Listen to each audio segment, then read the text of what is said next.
Bonjour et bienvenue à cette nouvelle vidéo dans laquelle on va s'intéresser principalement à la récupération des composants graphiques à partir des fichiers XML. Pour ce faire, il est indispensable de passer par la classe R, qui est une classe autogénérée par le système d'exploitation Android. À chaque fois, on fait un build de notre projet. Donc cette classe contient d'autres classes qui sont des classes statiques. Voilà quelques classes, mais ce ne sont pas toutes les classes.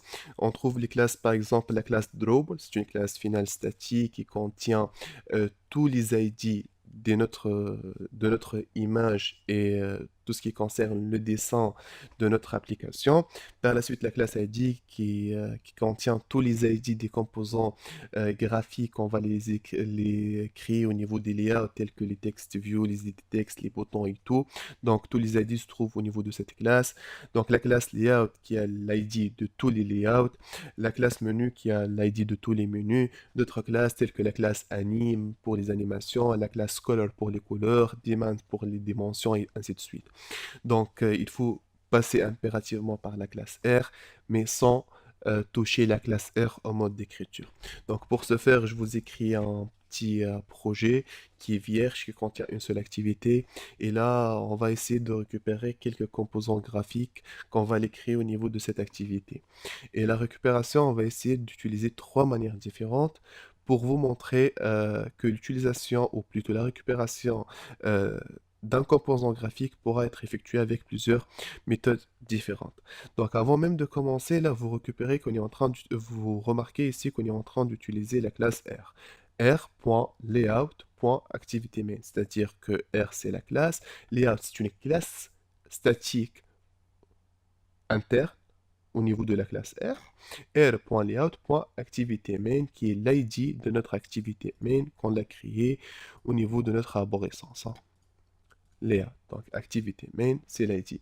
Ben évidemment, l'ID, il s'agit de quelque chose d'entier et quelque chose de plus ou moins un nombre aléatoire compliqué, mais il se réfère à notre activité main.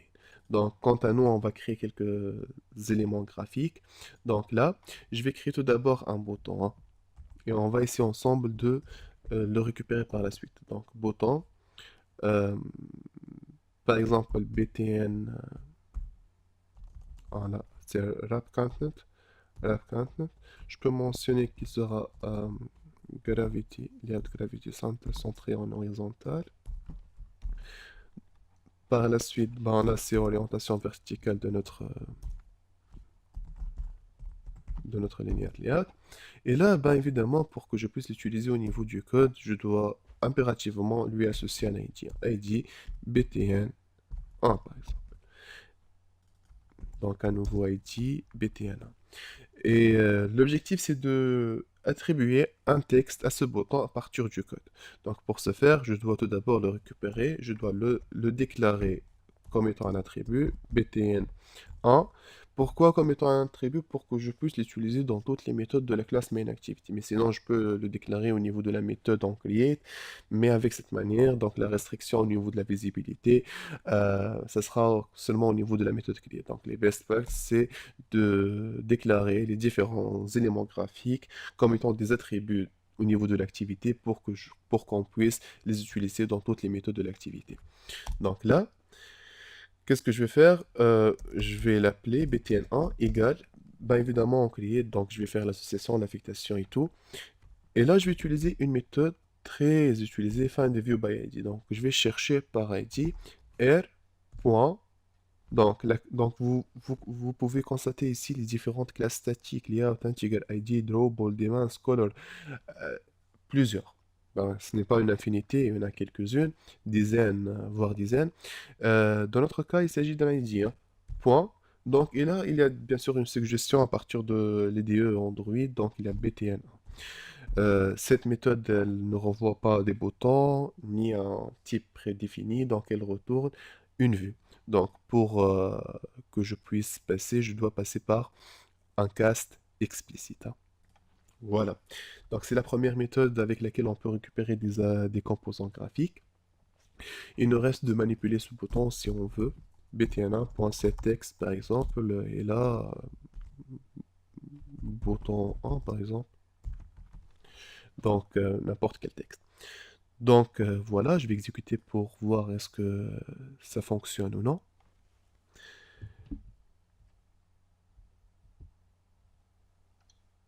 Entre-temps, il faut savoir que lorsque je pars sur la suggestion à partir de l'IDE, et là, je vais trouver tous les ID, donc de toutes les classes, de tous les fichiers XML.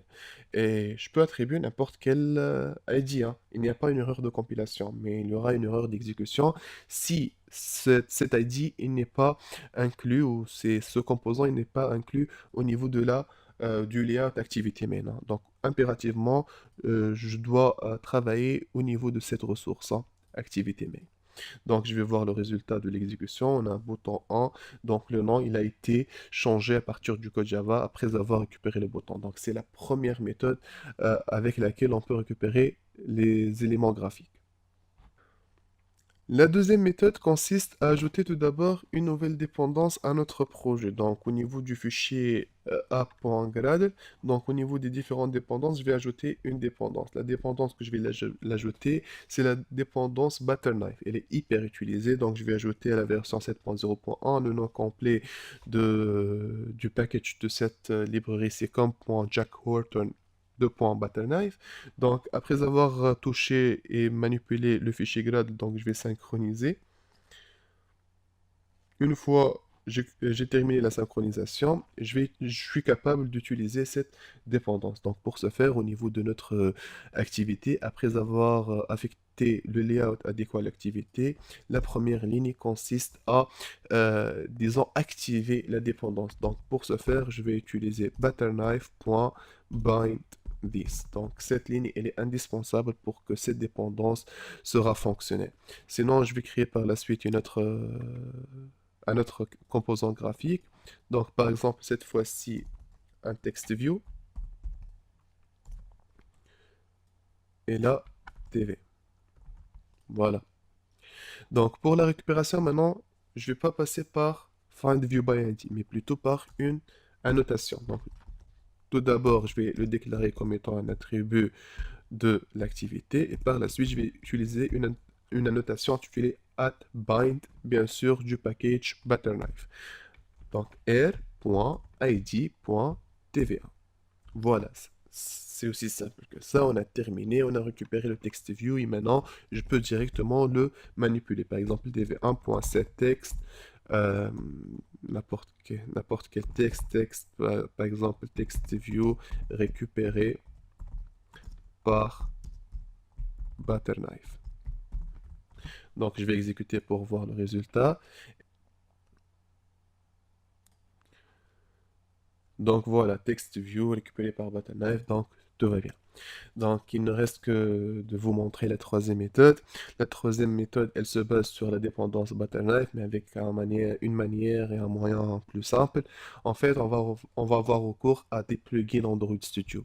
Donc, je vais ajouter un plugin, File, et là, Settings, et là, Plugins.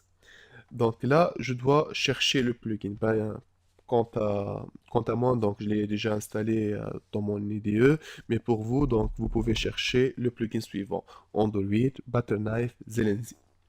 Donc, une fois vous l'avez trouvé, donc ben évidemment, vous n'allez pas trouver intégré au niveau d'Android Studio, donc vous devez chercher dans les repositories. Donc, il y a un bouton vert qui sera affiché pour vous indiquer que si vous voulez vraiment chercher dans d'autres repositories, donc vous allez cliquer sur ce bouton. Par la suite, donc il y aura l'apparition de ce plugin. Vous devez l'installer. Une fois l'installation a été terminée, vous devez redémarrer Android Studio. Une fois Android Studio donc a terminé son redémarrage, donc vous pouvez bénéficier directement de ce plugin. Donc, ce plugin, comme je disais, il exige l'existence de la dépendance Butterknife au niveau de l'application pour qu'il puisse vraiment démarrer. Euh, donc, pour que je puisse utiliser ce plugin pour la dernière fois, je dois ajouter la dépendance Butterknife au niveau de mon projet. Au niveau de mon application, je dois ajouter cette ligne après avoir affecté le layout adéquat à l'activité. Une fois j'ai terminé tout ça, je vais créer par exemple là un edit texte.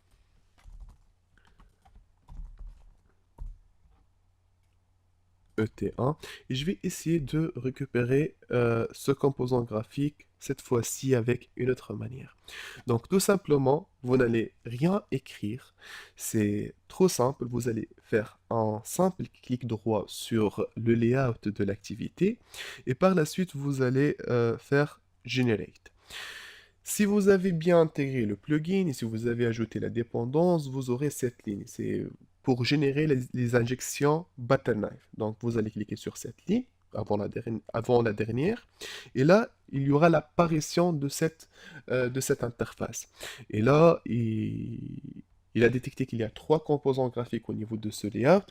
Donc TextView par défaut n'est pas coché parce que je l'ai déjà utilisé la dépendance Butterknife pour le récupérer, mais il a constaté qu'il n'y a pas la récupération du bouton Edit Text. Ben évidemment, parce que le bouton, on l'a récupéré avec la manière traditionnelle. Donc, quand même, il a été récupéré, donc je vais le décocher et je vais garder Edit Text. Confirmer. Et là, automatiquement, il m'a ajouté la ligne. Donc imaginez que vous avez des dizaines, voire des vingtaines de composants graphiques que vous l'avez créé avec avec, au niveau de l'interface graphique. Donc avec un simple clic, il y aura la génération de tous les composants graphiques. Avec cette manière, vous allez vraiment gagner le temps. Donc merci pour votre attention. J'aimerais bien que vous avez apprécié cette vidéo et maintenant que vous pouvez vraiment décortiquer les différents composants de la classe R et que vous pouvez utiliser soit le plugin, soit la dépendance, soit la méthode FindView by ID pour récupérer les différents composants graphiques. À ce stade, je vais vous dire merci pour votre attention et à la vidéo suivante. Merci.